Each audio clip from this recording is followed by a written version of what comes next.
இரவு முழுவதும் பாகிஸ்தான் ராணுவம் தாக்குதல் நடத்திய நிலையில் முதலமைச்சர் உமர் அப்துல்லா ஜம்மு பயணம் மேற்கொண்டிருக்கிறார். ஜம்மு காஷ்மீர் மக்களின் நிலை குறித்து நேரில் சென்று அவர் பார்வையிடுவதாகவும் தகவல் வெளியாகி இருக்கிறது. மீண்டும் இணைப்பில் தலைமைச் செய்தியாளர் சிவா இருக்கிறார். சிவா, வணக்கம். முழு விவரங்கள்.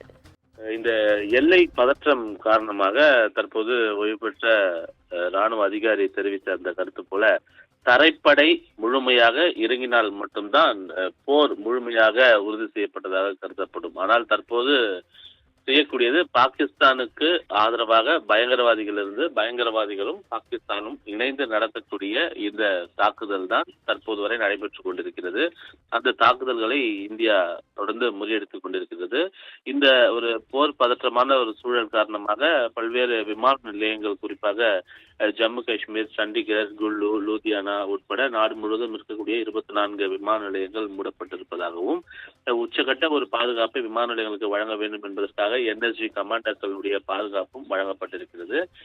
ஏற்கனவே விமானங்கள்ல பயணம் மேற்கொள்வதற்காக டிக்கெட் முன்பதிவு செய்தவர்கள் எந்தவித கூடுதல் கட்டணமும் இல்லாமல் அந்த டிக்கெட்டுகளை அவர்கள் ரத்து செய்து கொள்ளலாம் என்று இண்டிகோ ஏர்லைன்ஸும், அதே போன்று ஸ்ரீநகர், ஜம்மு உள்ளிட்ட பகுதிகளுக்கு செல்லக்கூடிய விமான டிக்கெட்டுகளையும் ரத்து செய்து கொள்ளலாம் என்று அந்த இண்டிகோ தெரிவித்திருக்கிறது. இந்த நிலையில இந்தியா முந்த்ரா துறைமுகத்தை மூடுவதாகவும் அறிவிப்பை வெளியிட்டிருக்கிறது. மும்பையில் இருக்கக்கூடிய இந்த முந்த்ரா துறைமுகத்தை தற்காலிகமாக நாங்கள் மூடுகிறோம் என்று தெரிவித்திருக்கிறது இந்தியா. ஏனென்றால் கராச்சியில் இருக்கக்கூடிய துறைமுகத்தின் மீது இந்திய ராணுவம், இந்திய கப்பற்படை தன்னுடைய தாக்குதலை மேற்கொண்டிருப்பதாக தகவல்கள் வெளியான நிலையில முந்த்ரா துறைமுகத்தின் மீது தாக்குதல் நடத்தக்கூடும் என்ற ஒரு எதிர்பார்ப்பினுடைய காரணமாக தான் இந்த துறைமுகத்தை மூடுவதாக தற்போது இந்தியா அறிவித்திருக்கிறது. பாகிஸ்தானுடைய தொடர்ந்து அத்துமீறி வரக்கூடிய நிலையில ஒரு முன்னெச்சரிக்கை நடவடிக்கை எடுப்பதற்காகவே இந்த ஒரு நடவடிக்கையை இந்தியா மேற்கொண்டிருக்கிறது. இது போன்ற ஒரு பதற்றமான ஒரு சூழல் காரணமாக இந்தியாவின் தலைநகரான டெல்லி ஒரு உச்சகட்ட பாதுகாப்பு அதிகரிக்கப்பட்ட ஒரு பகுதியாக தற்போது மாறி இருக்கிறது. எல்லையில இந்தியா பாகிஸ்தான் இடையே மோதல் தொடர்ந்து நடைபெற்று வரக்கூடிய நிலையில இந்த உச்சகட்ட பாதுகாப்பினால் டெல்லியில் தான் பாராளுமன்றம், முக்கிய தலைவர்கள் உள்ளிட்ட பலரும் இருக்கக்கூடிய நிலையில அந்த பகுதிகளில் ஏதேனும் ஒரு அசம்பாவிதம் நடந்தால் அது ஒட்டுமொத்த நாட்டுக்கே அவமானம் என்பது போல இந்த பகுதிகளில் முழு பாதுகாப்பை அதிகரிக்க வேண்டும் என்ற ஒரு அறிவுறுத்தல் வழங்கப்பட்டு தற்போது பாதுகாப்பு வலயத்திற்குள் இருக்கிறது நாட்டின் தலைநகரம். இந்தியா கேட் உள்ளிட்ட முக்கிய பகுதிகளில் டெல்லி போலீசார் தீவிர கண்காணிப்பை அவர்கள் மேற்கொண்டு வருகிறார்கள். இரவு முழுவதும் நடத்தப்பட்ட இந்த போர் சூழல் காரணமாக, தொடர் ஏவுகணை வீச்சு காரணமாக ஜம்மு காஷ்மீர், பஞ்சாப் உள்ளிட்ட இந்த மாநிலங்களில் இருக்கக்கூடிய பள்ளி கல்லூரிகளுக்கு விடுமுறை அறிவிக்கப்பட்டிருக்கிறது. பஞ்சாப்ல 3 நாட்களுக்கு பள்ளி கல்வி நிறுவனங்கள் அனைத்தும் மூடுவதாக அறிவிப்பு வெளியிடப்பட்டிருக்கிறது. அதே போன்று ஜம்மு காஷ்மீர்லையும் தொடர்ந்து 2 நாட்கள் தற்காலிகமாக தற்போது விடுப்பு அறிவிக்கப்பட்டிருக்கிறது. அரசு ஊழியர்களுடைய விடுமுறை என்பது ரத்து செய்யப்பட்டிருக்கிறது. அரசு பணிகள்ல எந்தவித சுணக்கமும் ஏற்படக்கூடாது என்பதற்காக இதற்கான பணிகளை மேற்கொண்டிருப்பதாகவும் தெரிவிக்கப்பட்டிருக்கிறது. அதே போன்று இந்த குஜராத், பஞ்சாப், ஹரியானா உள்ளிட்ட பல மாநிலங்கள்ல இருக்கக்கூடிய காவல்துறையினர், சுகாதாரத்துறையினர் உள்ளிட்ட பலரையும் அவருடைய விடுமுறை ரத்து செய்து அவர்கள் உடனடியாக அலுவலுக்கு திரும்ப வேண்டும் என்பன போன்ற அறிவுறுத்தல் எல்லாம் வழங்கப்பட்டிருக்கின்றன. எனவே இந்த தர்மசலா, இமாச்சல பிரதேசத்தில் இருக்கக்கூடிய தர்மசலா பகுதிகளில் பாகிஸ்தான் மேற்கொண்டு வரக்கூடிய இந்த ஒரு பயங்கரவாத தாக்குதலுக்கு அந்த பகுதியில் இருக்கக்கூடிய மக்கள் மிகவும் ஒரு கொந்தளிப்பில் இருக்கிறார்கள். அவர்கள் தொடர் போராட்டங்களில் கூட ஈடுபட்டிருக்கிறார்கள். என்றால் பாதியில தர்மசலாவில் நேற்றைய தினம் IPL போட்டி நடைபெற்ற போது 10.1 ஓவரிலேயே அந்த IPL போட்டி திடீரென ரத்து செய்யப்பட்டது. முழுமையாக பிளாக் அவுட் செய்யப்பட்ட அந்த பகுதிகளில் இந்த தர்மசலா விளையாட்டு அரங்கம், அந்த மைதானம் கூட அடங்கும். இதன் காரணமாக அவர்கள் பாதியிலேயே அந்த மைதானத்தை விட்டு வெளியேறக்கூடிய ஒரு நிலை ஏற்பட்டது. அந்த IPL காண வந்த ரசிகர்கள் அவர்கள் பாகிஸ்தான் ஒழிக என்ற ஒரு முழக்கத்தை முன்வைத்து அங்கிருந்து வெளியேறிய காட்சிகளை எல்லாம் நம்மால் பார்க்க முடிந்தது.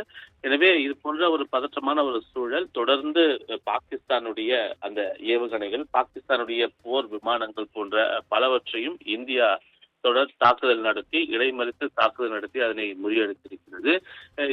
அது மட்டுமில்லாமல் இந்திய அரசு ஒரு அறிவுறுத்தலை அந்த எல்லையோரத்தில் இருக்கக்கூடிய, இந்திய எல்லையோரத்தில் இருக்கக்கூடிய அந்த மாநிலங்களுடைய ஊடகங்களுக்கு ஒரு அறிவுறுத்தலையும் வழங்கி இருக்கிறது. இது போன்ற ஒரு போர் காலங்கள்ல நேரலை செய்வதை தவிர்க்க வேண்டும் என்ற ஒரு அறிவுறுத்தல் அவர்களுக்கு வழங்கி இருக்கிறது. ஏற்கனவே பாகிஸ்தான் தொடர்பான திரைப்படமோ வெப் சீரிஸ்களோ பாடல்களோ கதைகளோ எவையும் ஒளிபரப்பக்கூடாது, ஓடிடி உள்ளிட்ட அனைத்தும் தடை செய்யப்படுவதாக இந்தியா ஏற்கனவே அறிவித்திருக்கக்கூடிய நிலையில இந்த ஒரு நடவடிக்கையும், அதாவது ஊடகங்கள் தகவல்களை பரிமாறலாம், ஆனால் இந்த போர்க்காலங்கள்ல ஏவுகணைகள் தாக்குதலின் போது நேரலை செய்வதை அவர்கள் தவிர்க்க வேண்டும் என்று இந்திய அரசு கேட்டுக்கொண்டிருக்கிறது. ஒட்டுமொத்தமாக 8000 எக்ஸ் தள கணக்குகளையும் இந்தியா முடக்கி இருக்கிறது. பாகிஸ்தான் தொடர்புடைய கணக்குகள் என்று சொல்லப்படக்கூடிய நிலையில பாகிஸ்தானுக்கு ஆதரவான குரல்களை எழுப்புவர்கள், இது போன்ற ஒரு போர் பதற்றமான ஒரு சூழல்ல ஒரு கருத்து ஒன்று நிலவும். அதாவது இந்த போரை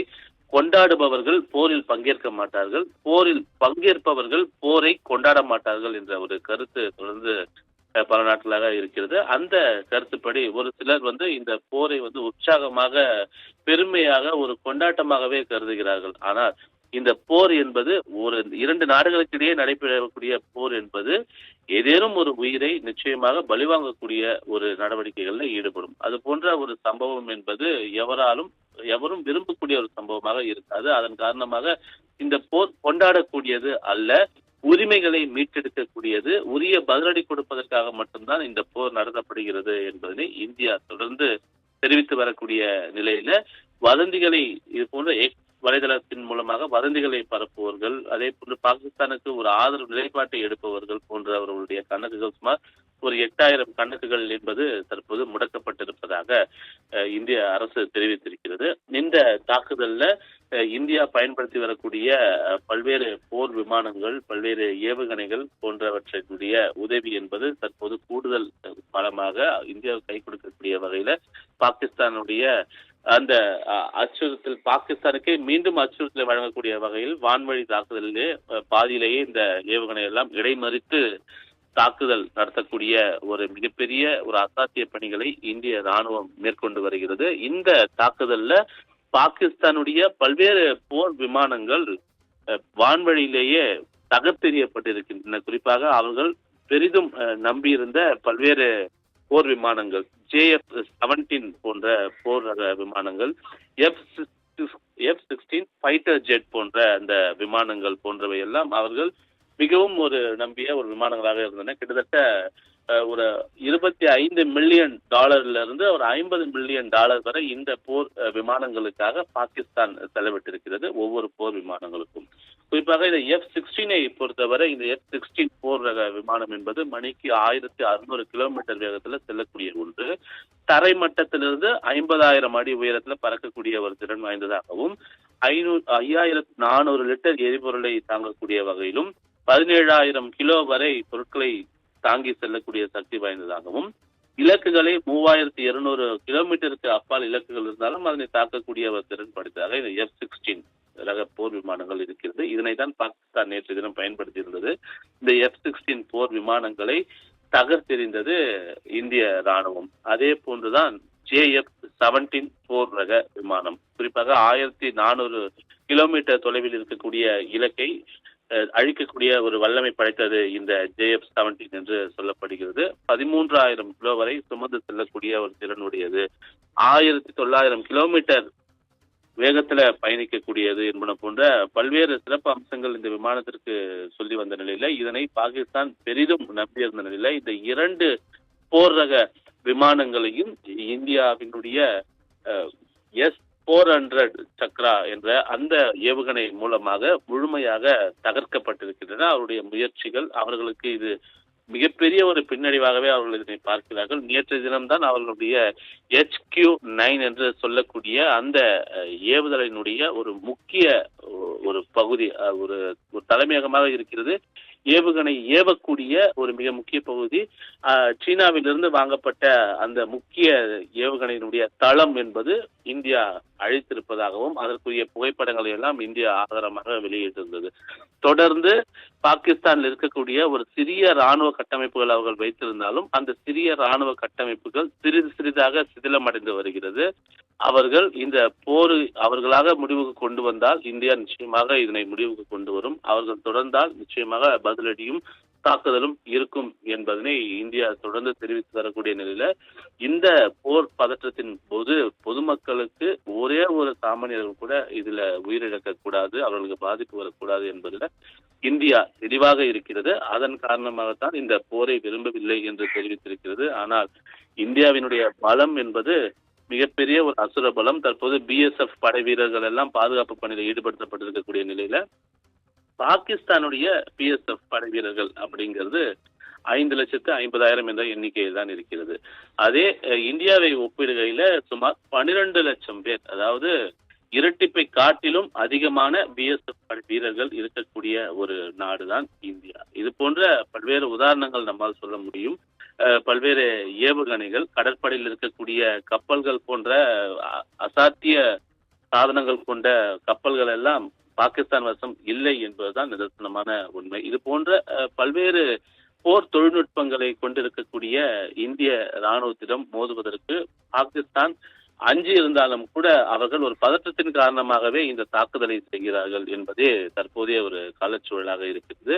தொடர்ந்து இந்தியாவினுடைய ஒரே ஒரு ரஃபேல் விமானத்திற்கே பாகிஸ்தானிடம் பதில் இல்லை என்பதுதான் உண்மையாக இருக்கிறது. ஏனென்றால் அந்த 25 நிமிடங்கள், முதல் நாளில் 25 நிமிடங்கள் நடத்தப்பட்ட அந்த தாக்குதல்ல ரஃபேல் விமானங்கள் தான் பயன்படுத்தப்பட்டன. 9 பகுதிகளை குறிவைத்து, அந்த 9 இலக்குகளை குறிவைத்து, அந்த இலக்குகள் இருக்கக்கூடிய 26 பகுதிகளை அழித்தது இந்தியாவினுடைய இந்த ரஃபேல். ரஃபேல்ல 2 அதிநவீன தொழில்நுட்பங்கள் வாய்ந்த மிசைல்ஸ் பொருத்தப்பட்டிருந்தன. அந்த 2 அதிநவீன தொழில்நுட்பம் வாய்ந்த மிசைல்ஸ் இந்த முழு தாக்குதல்களையும் மேற்கொண்டு 25 நிமிடங்கள்ல பாகிஸ்தான் பயங்கரவாத குடியிருப்புகளை வாஷ் அவுட் செய்தது. எனவே அதற்கு அவர்களால் பதில் சொல்ல முடியாமல் ஒரு பொய் செய்தியை அவர்கள் பரப்பிவிட்டிருந்தார்கள். நாங்கள் 5 ரஃபேல் விமானங்களை நாங்கள் அழித்து விட்டோம் என்பது போன்ற ஒரு கருத்துக்கள் எல்லாம் அவர் தெரிவித்திருந்தார்கள். இதனை இந்தியா முழுமையாக மறுத்தது. எனவே ரஃபேல் விமானத்திற்கே அவரிடம் பதிலில்லை என்பது போன்ற இது போன்ற பல 100 சக்தி வாய்ந்த போர் விமானங்கள் இந்தியா வசம் இருக்கக்கூடிய நிலையில பாகிஸ்தான் இது போன்ற அனைத்து விதமான செய்திகளும் தெரிந்தும் கூட இந்தியா மீது இந்த தாக்குதல் நடத்துவது அனைவரிடமும் ஆச்சரியத்தை ஏற்படுத்துகிறது. இருப்பினும் பாகிஸ்தான் மேற்கொள்ளக்கூடிய ஒவ்வொரு முயற்சிகளும் பாகிஸ்தானுக்கு தோல்வியையே தொடர்ந்து வழங்கி வருகிறது. இந்த போர் பதற்றம் தொடர்ந்து நீடித்து வரக்கூடிய நிலையில இன்று காலை இது தொடர்பாக உயர் அதிகாரிகளோடு பிரதமர் ஆலோசனை மேற்கொள்ளக்கூடும். தொடர்ந்து இது தொடர்பாக பாதுகாப்பு துறை அமைச்சகம் செய்தியாளர் சந்திப்பின் மூலமாக என்ன மாதிரியான பாதிப்புகள் எல்லாம் இருக்கிறது என்பது தொடர்பான அறிவிப்புகள் எல்லாம் வழங்கும்.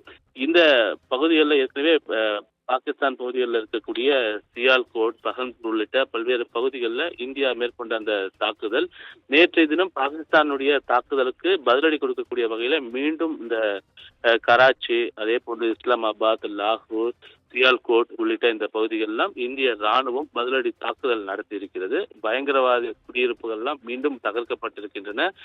7 பயங்கரவாதிகள் சுட்டுக் கொல்லப்பட்டிருக்கிறார்கள்.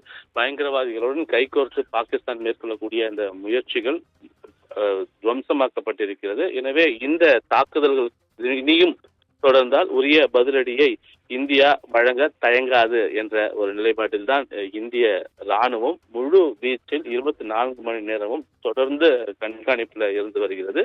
மக்களையும் பாதுகாப்பான இடங்களுக்கு அவர்கள் அழைத்து சென்றிருக்கிறார்கள். நவீனா, உங்க விரிவான தகவல்களுக்கு நன்றி சிவா.